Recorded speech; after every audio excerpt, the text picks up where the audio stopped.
Nutrition. We are providing some food ration for the patients with malnutrition, but we are not really treating the main, or we are managing the main cause of malnutrition, which is lack of availability of food or access to food. A report details stories of violence, hunger, and the collapsing healthcare in South Darfur in Sudan. We'll travel to Angola, Lesotho, Zambia, Zimbabwe. The mission will include inspection of cemetery records, grave mapping, historical and archival research. And South Africa's government reaffirms commitment to redress the repatriation of ancestral and exile remains. All these and more coming up after the news with Onele Nzinzi and our sports headlines with Msibudi Makura.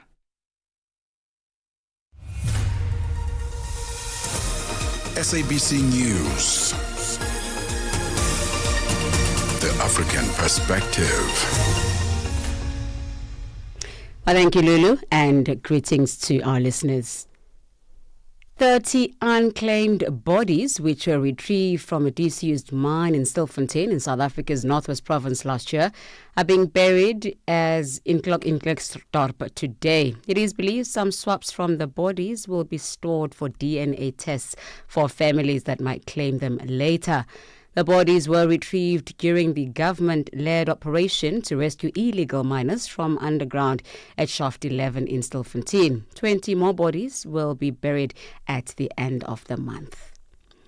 The High Court in Johannesburg, South Africa, will hear arguments today against Operation Dudula, an organization accused of xenophobic and racist activities. The case filed by Kopanong Africa against xenophobia and others argues that Operation Dudula participated in illegal conduct against foreign nationals. Operation Dudula, a campaign launched in 2021, intends to combat crime and the influx of illegal immigrants into the country, amongst other things. The applicants, represented by the Socio-Economic Rights Institute, are seeking an order prohibiting Operation Dudula's conduct. Our attorney at Siri, Asanita Tugela, explains. It is to enforce the powers under Section 41 of the Immigration Act, which simply states that only an immigration officer can go around demanding that people produce their documents to prove their legality in the country. But the second and most important is to interdict and restrain Operation Dudula from the harassment and the xenophobic attacks that they have instituted against foreign nationals, which are denying people from education, denying people from accessing health, denying people basically from enjoying the human rights that are guaranteed by the Constitution. The fourth G20 Health Working Group meeting in Johannesburg, South Africa, is looking at world's preparedness to prevent and respond to a pandemic should the need arise. This is one of the 5 priorities of the G20 Health Working Groups in its week-long gathering, attended by health leaders, experts and policymakers from across the world. During Health Minister Dr. Aaron Motsoaledi's keynote address, he emphasized that the pandemic agreement, which was adopted and supported by 124 member states, is a clear global consensus on the need for a new path forward. The lessons are solidified in the Pandemic Preparedness Resolution, which was overwhelmingly adopted last month at the World Health Assembly in Geneva under the auspices of the World Health Organization. This year was historic because after COVID-19, having learned a lot of harsh lessons and having seen the weaknesses of the world response, it was agreed that intergovernmental negotiating forum be established to negotiate what must happen if another pandemic comes. And it outlines exactly what must happen, what must the world do in case another pandemic comes, so that we don't repeat the same mistakes. Dozens of activists have staged a protest outside a mortuary in Kenya's capital, Nairobi, following the death of a 31-year-old man in police custody. Albert Ojwang's death has sparked outrage in Kenya. He was arrested following a complaint by the deputy police chief, who accused him of tarnishing his name on social media. In an initial statement, police said that Mr. Ojwang sustained head injuries after hitting his head against a cell wall while in custody. Lastly, Israel says it will deport 12 pro-Palestinian campaigners, including the Swedish activist Greta Thunberg, whose ship was seized on Monday as they tried to reach Gaza. The campaigners were attempting to breach Israel's naval blockade. The BBC's Hugo Pachega. The activists were intercepted while trying to deliver a symbolic amount of supplies to the territory. The group are now at Ben Gurion Airport near Tel Aviv, and some are expected to be deported in the next few hours. In central Gaza this morning, medical sources at Al-Wada Hospital say more Palestinians have been killed in a new shooting near an aid distribution point of the Gaza Humanitarian Foundation. Almost every day the new system has been in operation. There have been deadly incidents around its hubs. Channel Africa News, I'm Onele Tsinzi. SABC News. The African Perspective. And coming up in your sports news this hour, Bafana looking for a positive result against the Mambas of Mozambique in tonight's international friendly match, while the New Madrid Grand Prix will be held as the final race of an uninterrupted European section of the Formula One season next season. Details coming up at the bottom of the hour. Africa Update with Lulu Gaboo, 12 to 1 p.m. Central African Time. It is 12:07 Central African Time, and we're coming to you live from Johannesburg in South Africa. Thank you to Onile Ntinzi with our news update and Msibudi Makura with our sports headlines. A lot coming up in the hour, and do join us. We are on DSTV's audio bouquet channel 802, an OpenView channel 628, and on www.channelafrica.co.za, as well as on the SABC Plus app, available on the Apple and Google Play stores. Now join us in conversation on our social media platforms. That's on X, Instagram, and subscribe on YouTube at Channel Africa 1. On Facebook at Channel Africa. You can also send us your comments and voice notes to +2763, that's 406 9126.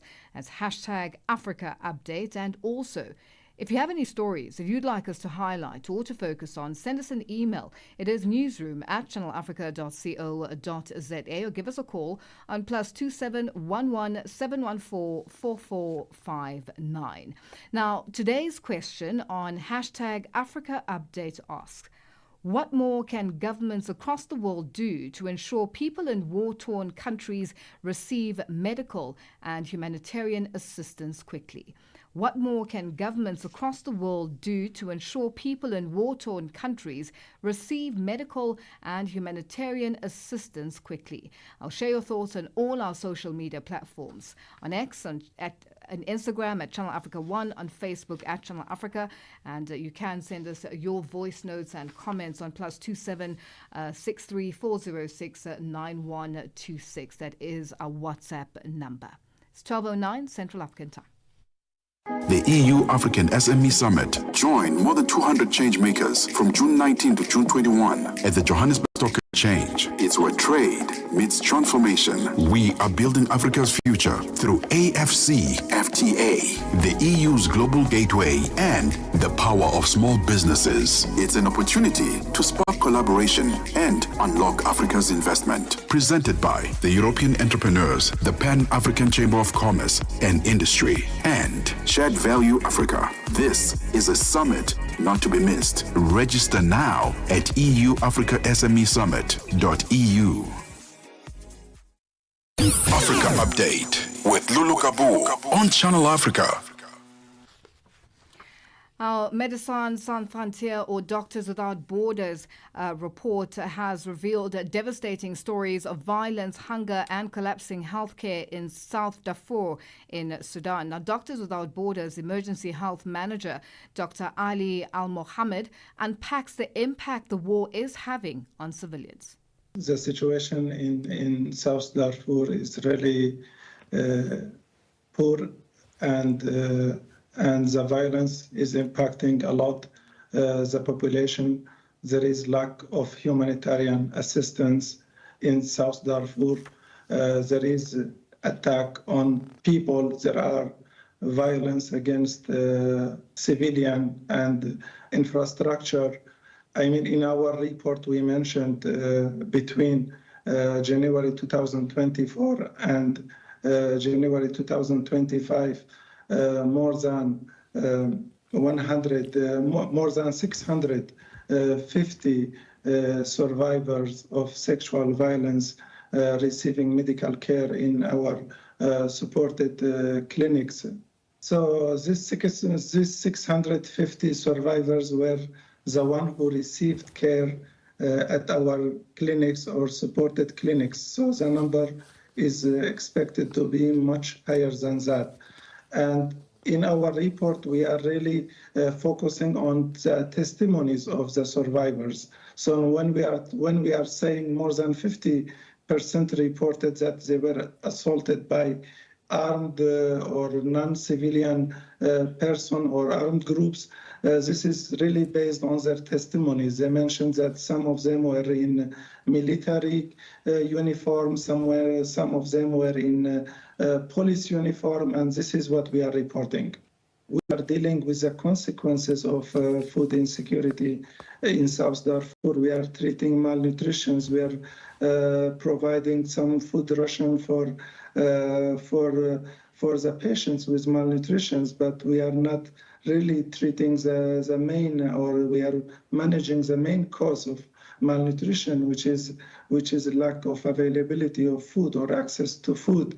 There have been some food distributions in some areas in Darfur, but it's still not sufficient. And without sufficient food supplies and food distribution and also increase the access of humanitarian actors that are focusing on food security, and we won't be able only to these malnutrition cases. And that was Doctors Without Borders Emergency Health Manager, Dr. Ali Al-Mohammed, ending that report. A protest was staged outside a mortuary in Kenya's capital, Nairobi, following the death of a man in police custody. The death of 31-year-old Albert Ojwang in police custody has sparked outrage in the country. Protesters held placards and chanted, "Stop killing us," outside the Nairobi city mortuary where Ojwang's body is being kept. Now, initially, police said that Ojwang sustained head injuries after hitting his head against the cell wall. However, the family lawyer has disputed this, saying Ojwang's body bore signs of severe physical trauma, including swelling on the head, nose and ears. And to tell us more about the protest, we are now joined on the line by our correspondent in Kenya, that's Alex Kiari. Alex, good afternoon, and thank you for joining us on Africa Update. Good afternoon, Lulu. How's everything over there?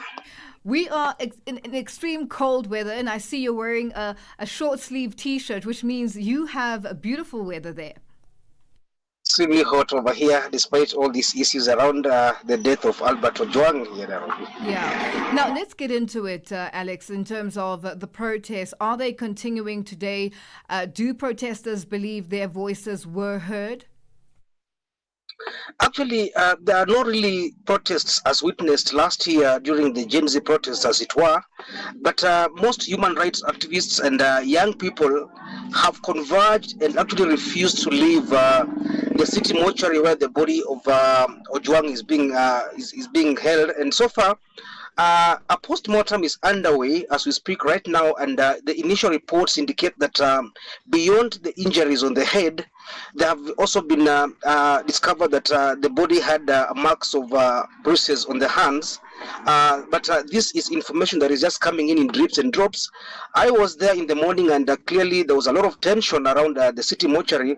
But the other issue is that the chief government pathologist had initially refused to take part in this post-mortem, but later on he was seemingly compelled to be part of it, although he's not leading the post-mortem. But so far the results indicate that beyond the injury on the head, there were bruises also on the hands, and we are waiting for a formal report in the evening. Now, Lulu. firstly, why was the chief medical officer not interested to do a post-mortem? And was it because of the reaction by the people of or the human rights workers in the country?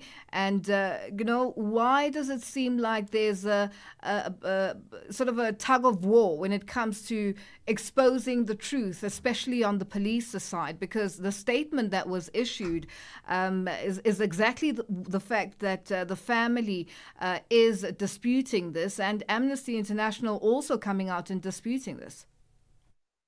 First and foremost, the chief government pathologist had indicated that he is related to the deceased, is a distant cousin, but so far how he has emerged to also be part of it clearly shows that he could have been compelled, but this is something that is yet to be established. However, the family has also sent or posted 2 pathologists to be part of this, just like the government has also done so. So we have 4 experts who are involved in this autopsy. However, according to the initial report, was that Albert could have knocked his head on the walls of the cells where he was being held, and which could have led to his death. But there were other reports that emerged that he could have been killed along the way, because remember that he was arrested over 350 kilometers west of Kenya before being transported to the city police station where he died, and the allegations that he could have been assaulted along the way, hence the dispute about the cause of his death.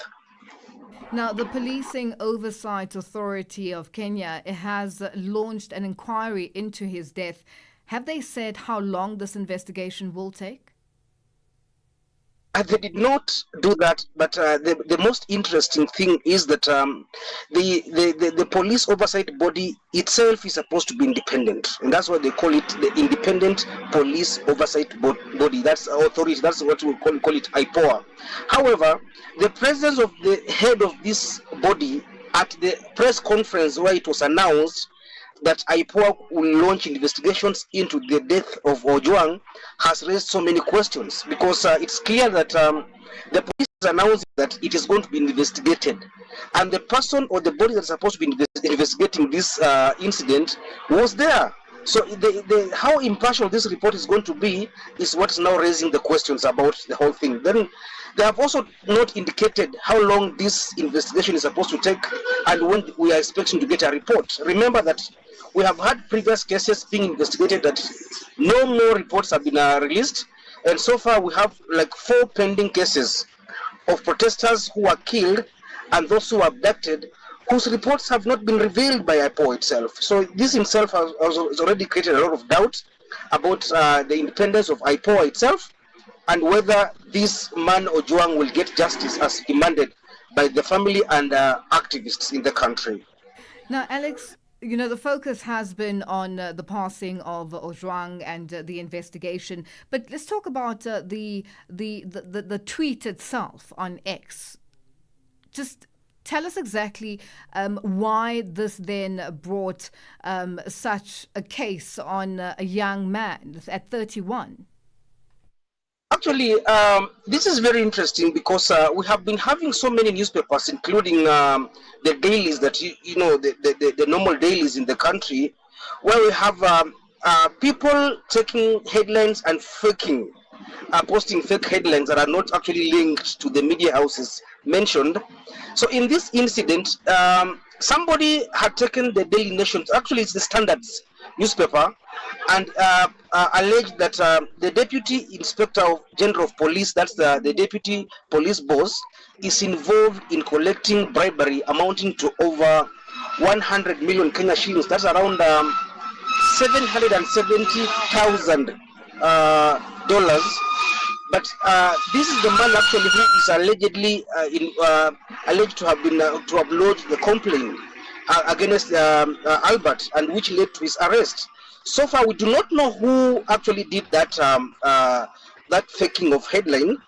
It's not known who did it, yet it's also not indicated that it was actually Albert who did it. The most interesting part of it is that this being a media issue, it is not supposed to be handled by the criminal justice system. It it is supposed to be handled as a civil matter, whereby if you find that or you feel that you have been slandered, or you have been libeled, or you have been defamed by a media house, because social media is normally considered as a media platform, one is supposed to go and lodge a complaint with the courts, then the person involved summoned and then made to either substantiate the allegations, and if not, made to pay damages, or maybe committed to a civil jail. So how this ended up being a criminal issue is what is now actually making it a very interesting situation, because police and criminal investigative agencies are not supposed to investigate or rather charge anyone who's involved in anything to do with defamation, slander, or libel issues. Now, let's talk about the rising concern, Alex, regarding the treatment of government critics. What are authorities saying about this, and what are they doing about this? Because clearly there seems to be a problem. The authorities are saying a lot, so many things in its silence. Nothing more coming from the authorities, just silence. And this has actually opened avenues for critics to clearly indicate that there is a lot of discomfort in the freedom of expression and even the right to protest that is actually anchored in the constitution of the country. So in itself, that shows that there is some discomfort, and it's not just in Kenya. It is also being reported in Tanzania and also in Uganda. And as you recall, recently we had Kenyan journalists and activists who were allegedly violated in Tanzania by authorities for actually appearing before a hearing in a case in which the opposition leader was being charged for treason. So it is a concern that is amounting in the region, and especially in the country in Kenya, because most people consider that in Kenya, the constitution does not allow state repression as it is being witnessed right now, unlike in Tanzania or Rwanda or Uganda, where the constitutions actually allow them to do that. Alex, we have run out of time, and we are going to have to end it here. But thank you so much for joining us on Africa Update. Thank you very much, Lulu, and all the best. Thank you, and to you too, Alex. That's our correspondent in Kenya, Alex Kiari, joining us on the line. It is 12:23 Central African Time. Get Channel Africa on DSTV Audio Bouquet.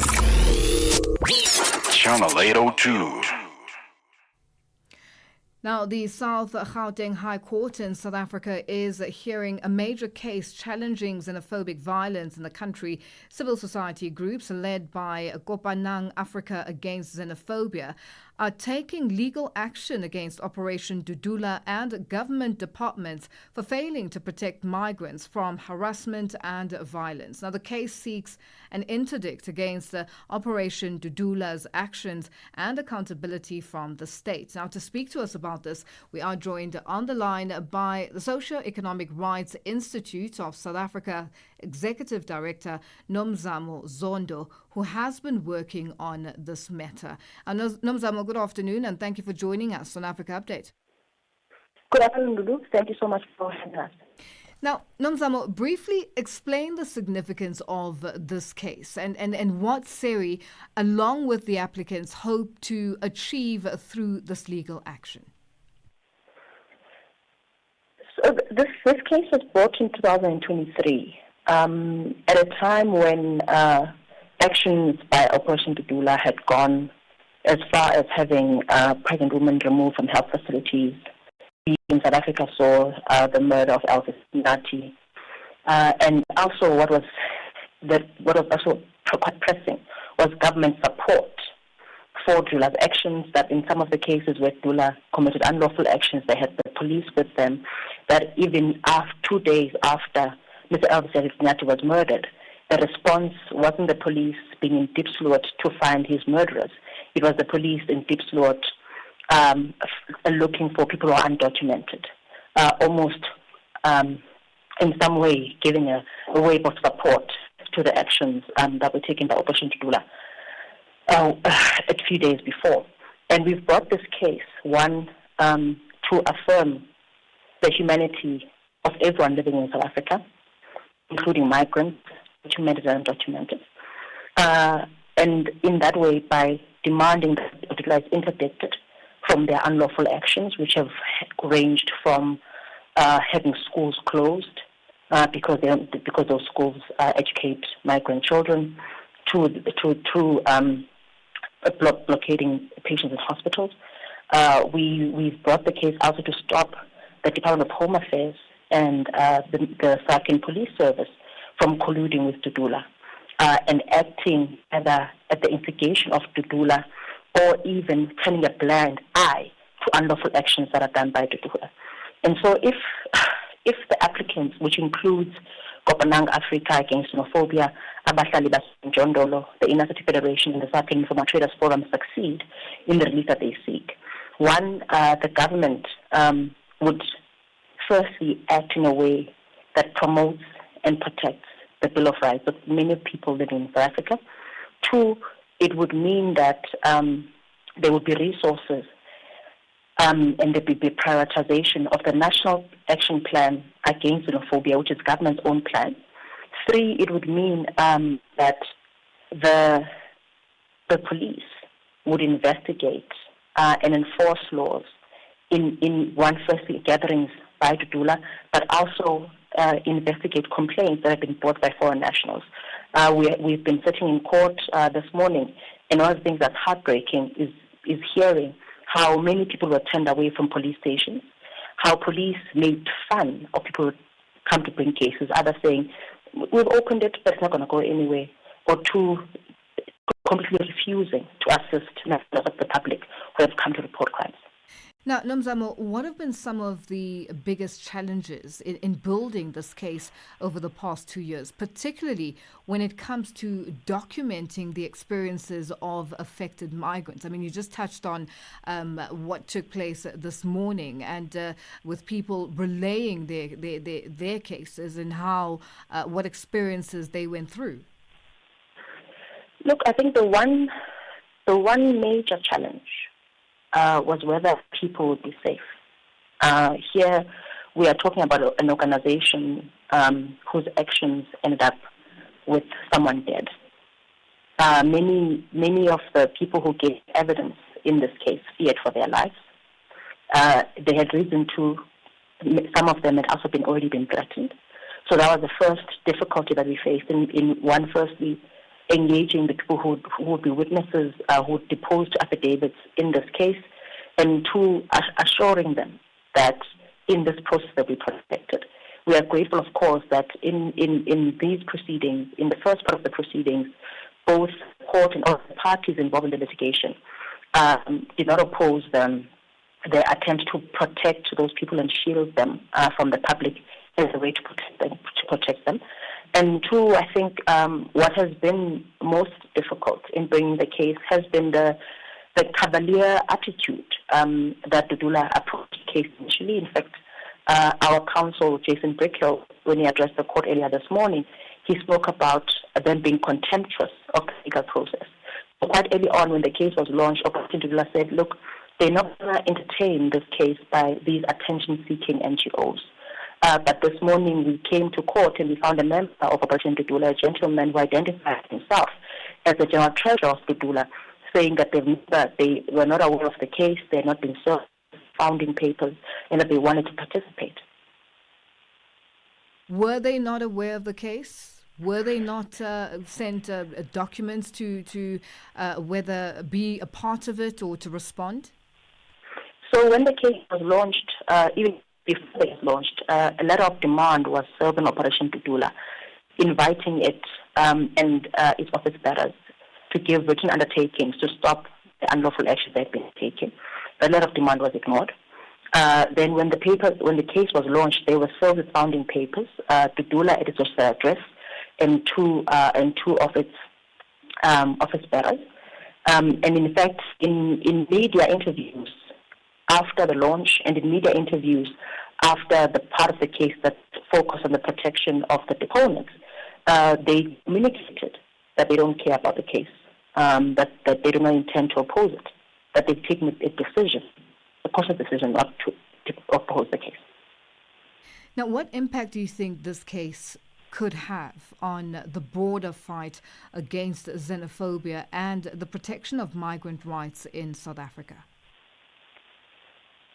So, Lulu, I think the most important thing for the organizations who brought the case would be for the state to firstly avoid taking actions itself that are xenophobic, and two, to create an environment where taking such xenophobic steps and more especially violent xenophobic steps is not countenanced, that it's met with the might of the law. And in that way, it would change the environment into an environment that respects the human rights of everyone. South Africa is a country that believes in human rights and in human rights of everyone who lives in this country.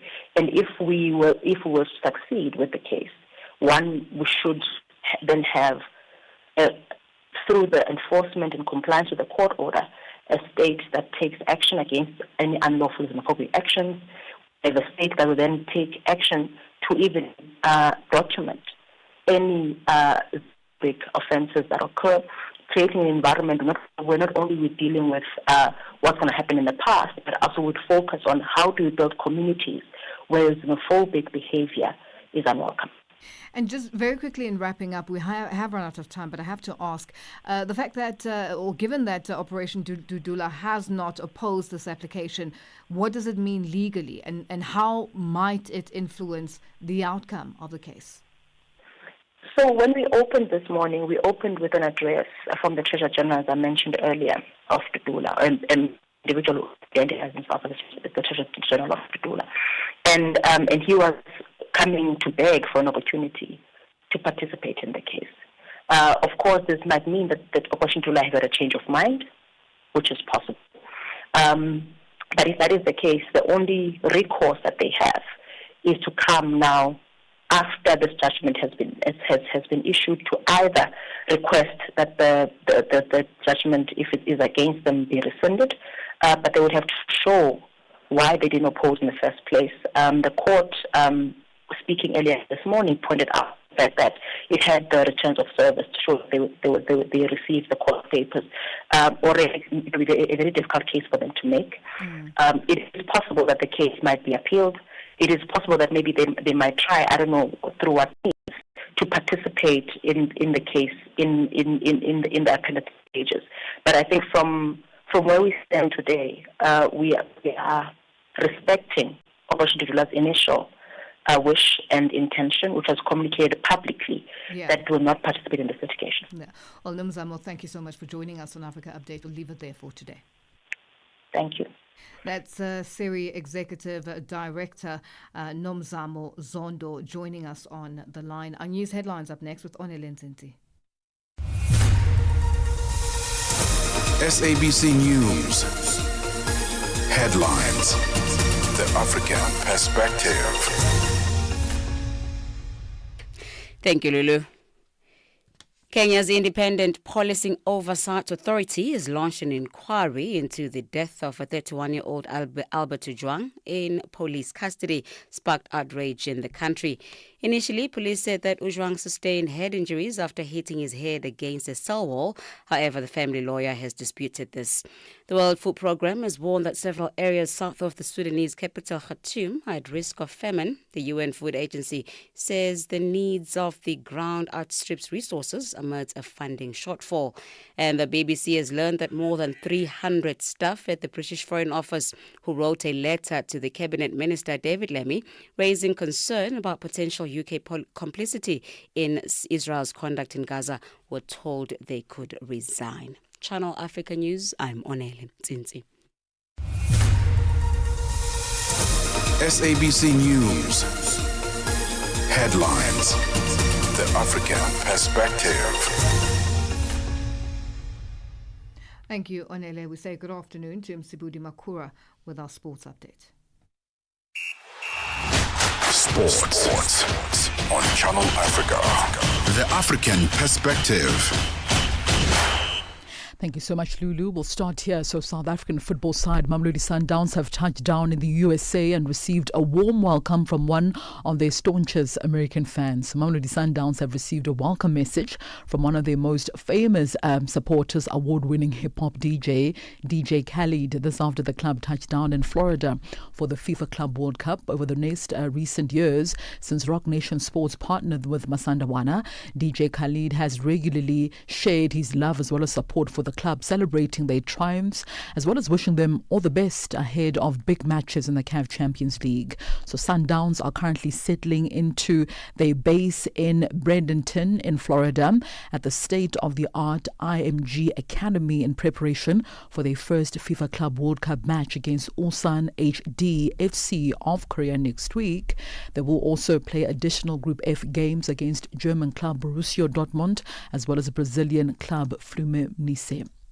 Banyana head coach Dr. Desiree Ellis has trimmed down her Women's Africa Cup of Nations preliminary squad, and striker Thembi Kgatlana has been left out. According to a statement by the South African Football Association, Kgatlana will miss out of the WAFCON due to personal reasons. Meanwhile, Banyana striker Kgalebane Motlhakwana is eager now to feature in the final squad to defend this Women's Africa Cup of Nations tournament. Motlhakwana last played in the Continental Showpiece back in 2018 when South Africa were runner-ups in that tournament. Motlhakwana says she is ready and will continue to work very hard to meet the coach's expectations. First of all, I will I will be happy if I got to be in the team that will be playing on the AFCON, because last time I played in the AFCON it was on the 2018, I think, when we were playing in Ghana for AFCON, so that was the last time I played. So I'm looking forward to being in the squad. I will really appreciate that. I'll be feeling very great about this. So I just have to work hard on that so that I can give the coach what she expected from me. So, yeah. Right, the player also believes that individual brilliance as well as experience will set the team apart in their WAFCON title defense. In terms of us going forward, we just have us as strikers. We also have experienced strikers in front, so the best in Africa. So those who are also playing abroad. So if we have that combinations in front, so I think we will be able to win the game and do what we do best in scoring goals and winning our team to win. On to this now, the recent collaboration of the Confederation of African Athletics as well as the world-wide scholarships has reached a chapter of rolling out initiatives that will benefit continental athletics as well as athletes, while also drawing attention of global stars to participate in African spectacles. Now, the founder of Worldwide Scholarships as well as the CEO, Munyai Marare, unpacks the 2026 inaugural African Athletics Series. As an organization, we signed a momentous agreement with the Confederation of African Athletics a few weeks ago in Cape Town. And as we track on in our first 100 days of this agreement, one of the initiatives that we're putting together is the African Athletics Series, which is going to be competitions that are run across the continent to level the playing field, to bring the best of the world in sports and in athletics to come and compete in Africa. And finally, the New Madrid Grand Prix will be held as the final race of an uninterrupted European section of the Formula One season next year. Madrid, to be held on the 11th to the 13th of September, will be the second race in Spain and also replaces the Emilia-Romagna Grand Prix at Imola in Italy in a schedule that remains at 24 races. Now, Madrid's debut is one of a number of changes, most of which have been made in an attempt to streamline transport as well as reduce carbon emissions.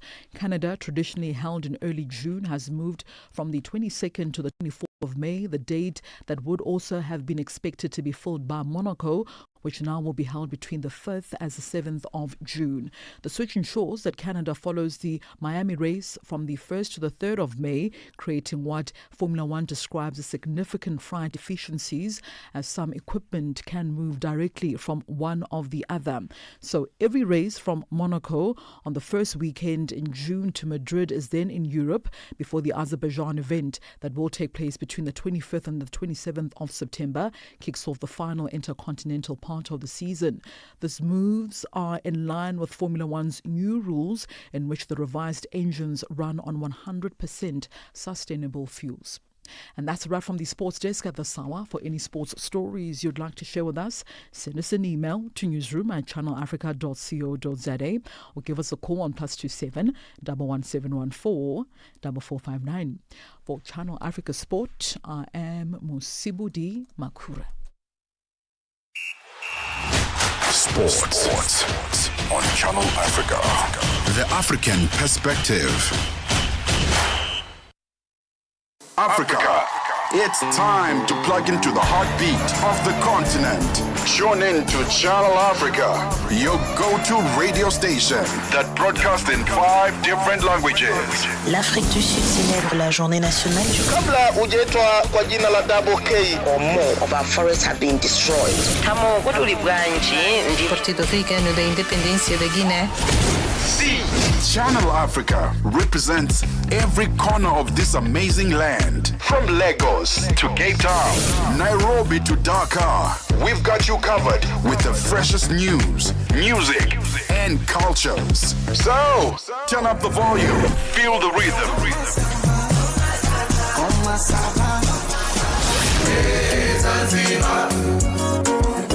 And join the conversation. Channel Africa, the African perspective. Africa Update with Lulu, Gaboo, 12 to 1 p.m. Central African Time.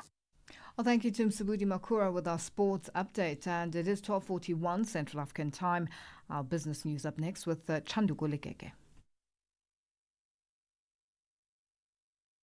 We are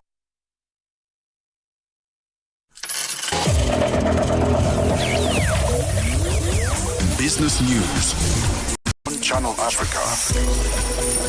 The African perspective. Thank you, Lulu. Good afternoon.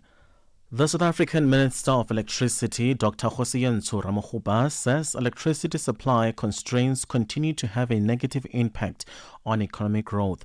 Ramokgopa says this problem needs to be solved to see economic growth in the country through the contribution of green hydrogen that has the potential of resolving the country's energy crisis. Ramokgopa was speaking at the Green Hydrogen Summit media launch in Kempton Park, east of Johannesburg.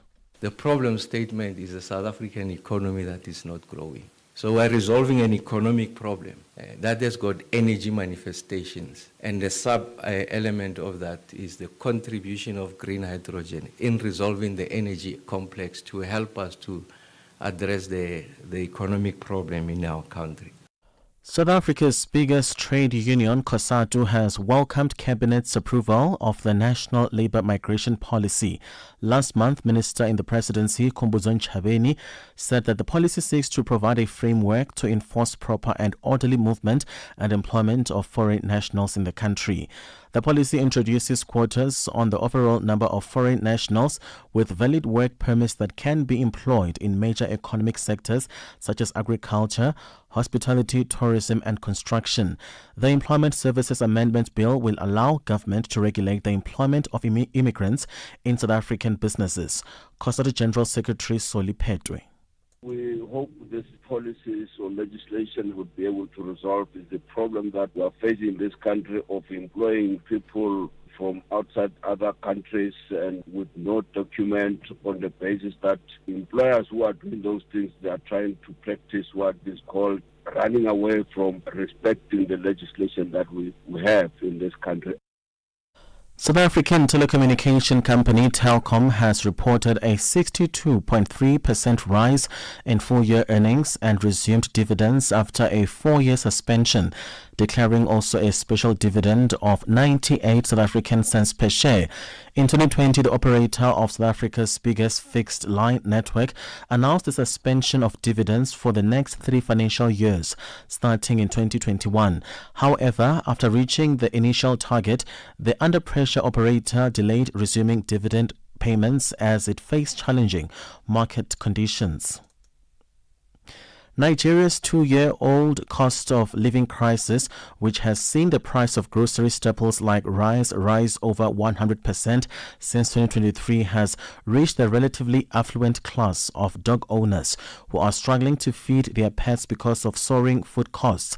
Keeping animals as pets is a recent trend in Nigerian society, where traditionally people were more likely to live with chicken or goats reared as food. Over the past 2 decades, there was a rise in number of households in urban areas keeping pet dogs, often for security in a country plagued by violent crime, but also for companionship. Eurozone government bond yields have seen little change, continuing the previous day's stability as market eyed second day of trade talks between the US and China. Traders will also focus on a host of European Central Bank officials speaking this week after the central bank cut interest rates last week by 25 basis points to 2% as expected, but signaled it may be closer to the end of its easing cycle than many had expected. Germany's 10-year yield, the benchmark for the Eurozone, was down 3 basis points at 2.542%. Let's have a look at financial indicators this afternoon. $1 in Nigeria is at 1,000 naira 559, Botswana 13.23, Kenya the dollar is at 128 shilling 41, Zambia 24 kwacha 76. BRICS countries, $1 in Brazil is at 5 real 56, Russia 78 rubles 82, India 85 rupees 66, China 7 yuan 18, South Africa 17 rand 72 cents. $1 is 73 pence to the British pound and 87 to the euro. Commodities, gold is at $3,329, platinum at $1,205 per ounce, the price of Brent crude oil at $67.20 a barrel. That is all for now. For any business stories you'd like to share with us, please send us an email to newsroom@channelafrica.co.za, or you can call us on +27 11 714 4459. For Channel Africa Business, I am Chanduko Ligege.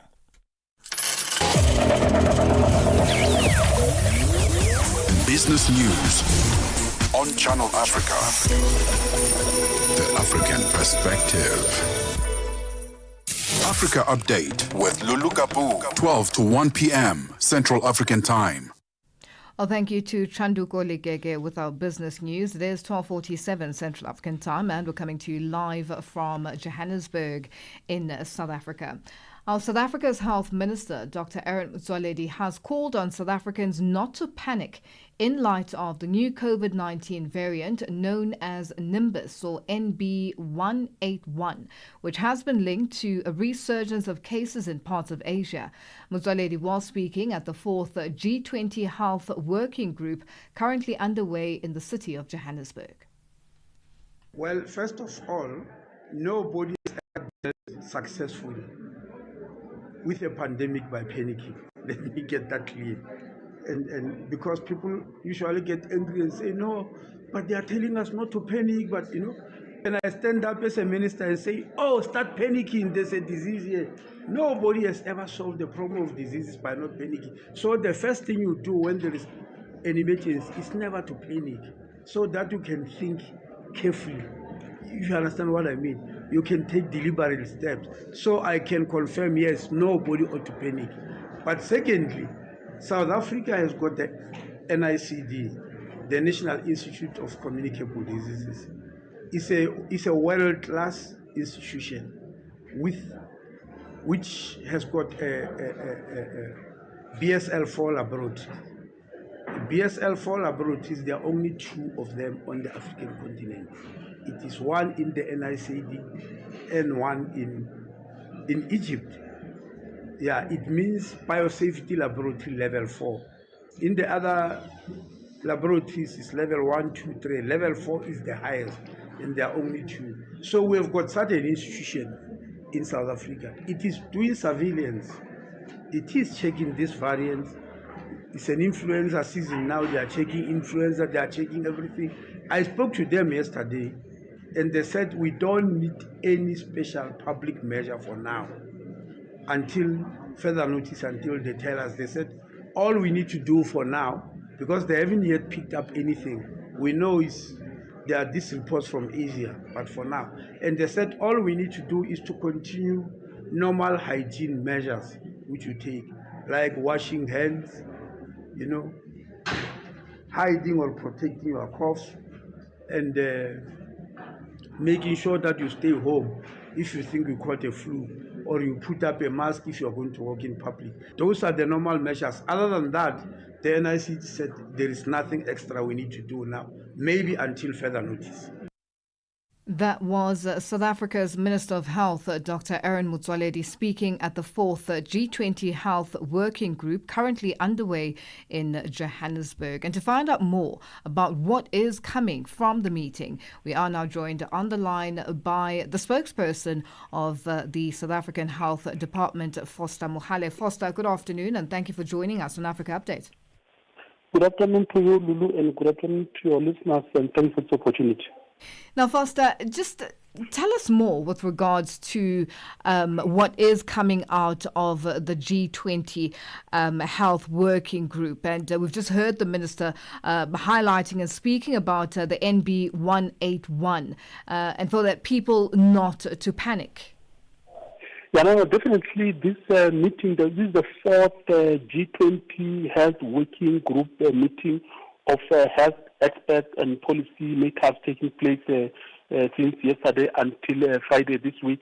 And the focus of this meeting is mainly on pandemic preparedness. As you remember that when COVID-19 hit the world, it found most of the countries unprepared. So this meeting is going to build on the lessons learned from COVID-19 response in order to ensure that we are ready for future pandemics, because pandemics are like incidents. They can happen at any time. So the objective of this meeting is to ensure that no country is left behind as far as pandemic preparedness is concerned, because you know that pandemics have got no boundaries. So you can't fold your arms when your neighbor is going through the pandemic. So it means that at any time you can also go through the same. So the countries are sharing the best practices on how to prepare for future pandemics, but also in terms of health system strengthening, but also the issue of access to life-saving vaccine. Vaccine equity being one of the major discussions at this G20 Health Working Group. The department is hoping that this meeting will be used to advocate for concrete, actionable strategies to operationalizing the vaccine equity. Take us through this and just going back to the COVID-19 pandemic and how getting vaccines through to the African continent was a big challenge. No, definitely. Africa was the hardest hit during the time of COVID-19 pandemic outbreak. As we know that's why countries like ours, we experience a higher mortality rate from COVID-19. So, yes, the issue of vaccine is one of the most important issues, but also with regards to a convenient access to vaccine, meaning that we need to establish the areas where we're going to manufacture vaccine locally instead of relying on the Western countries to produce and send to our countries. To know that during the time of COVID, we experienced what we call vaccine nationalism, where bigger countries who are manufacturing vaccines, they don't release doses to other countries which are more vulnerable. So the issue of vaccine manufacturing, not only in South Africa but across African continent, is one of the issues that South Africa and other countries, they are pushing to say, please, let's try to decentralize the issue of vaccine manufacturing to ensure that countries are conveniently access this life-saving vaccine. Now, Foster, delegates will also be exploring the urgent need to strengthen early warning systems. We've seen the impact of global warming, climate change, the floods that we're experiencing in different parts of the African continent. Now, with this, need to protect the frontline health infrastructure from extreme weather, take us through that and just what came out of this particular point. No, definitely for any country to prepare thoroughly for pandemics, you need to have some form of surveillance system. So the good thing is that in South Africa, we've got one of the strongest and robust surveillance system. So we are using this opportunity like your G20 in order to share the best practices with other countries of the world in order to strengthen the early warning systems in order to prepare themselves accordingly. So, of course, we are also complemented by our South African weather service, which is one of the systems which is able to provide early warning systems not only in South Africa, but across the continent. So that's our advantage as South Africa. But we say, as we are learning from other countries, let's also impart the knowledge. Let's also share the best practices so that when we say no country must be left behind, really we are walking the talk. So we talk actions. We are not just talking, but whatever we talk, whatever we plan, we action them, we operationalize all the strategies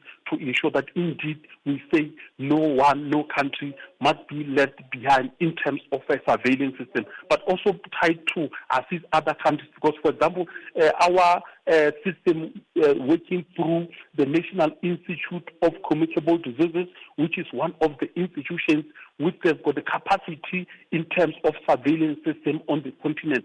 We say we need to assist other countries. Already we've assisted a number of countries on the continent, and we believe that even other countries as part of G20 will be able to share with us their best practices as far as the early warning system and surveillance system is concerned. And just in wrapping up, Foster, very quickly, we have run out of time. The session is also expected to deliver commitments that reflect South Africa's G20 priorities, solidarity, equality, and sustainability. Yeah, no, definitely. Those are the key themes for the country as far as the G20 hosting is concerned. So we want to urge, and we are going to use this G20 meetings in order to ensure that all other members, they commit like we have done during the previous G20, G20 meetings in other countries. Also, we want to ensure that we leave a long legacy in terms of commitment. So this meeting should not just be a talk shop, but really we must come out of these meetings with commitments. We are going to ensure that at the end of the day, we are having the commitments that we're able to operationalize them, that we're able to commit, and we will require all countries to commit so that we travel this journey as a collective. Well, Foster, thank you for joining us on Africa Update. We'll leave it there for today. Thank you very much. That is the spokesperson of the South African Health Department, Foster Mohale, joining us on the line. We now say good afternoon to the Upside team. That is Tebogo Lekuleni joining us all the way from Cape Town. Tebogo, good afternoon, and what is coming up on the Upside? Good afternoon to you, Lulu. I feel like a superstar. Cape Town, always beautiful. I tell you what, it's a bit chilly this afternoon. But what's coming up on the show, we are actually at the Technovation 2025 in Cape Town. Global tobacco giant, that is Philip Morris International, is unveiling a bold science breakthrough products and radical vision for a smoke-free future. We'll be in conversation with four of their key leaders driving this transformation from science and policy to innovation and impact. And then we get into conversation about scalp micropigmentation, or otherwise known as hair tattooing. For those who are experiencing hair loss, this is a non-surgical solution to hair loss. And then later on, an exciting conversation with Nomzamo Mbata, actress, executive producer, award-winning talent, and the powerhouse behind Shaga Ilembe's new season. She'll talk about legacy, leadership, and what it truly means to step into the shoes of Queen Nandi. That's all coming up on The Upside. Tebogo Likhuleni and Nompumelelo Ngubeni. For myself, Lulu, Gaboo, and the Africa Update team, it's been a great day. Let's do this again tomorrow and continue with us on our socials.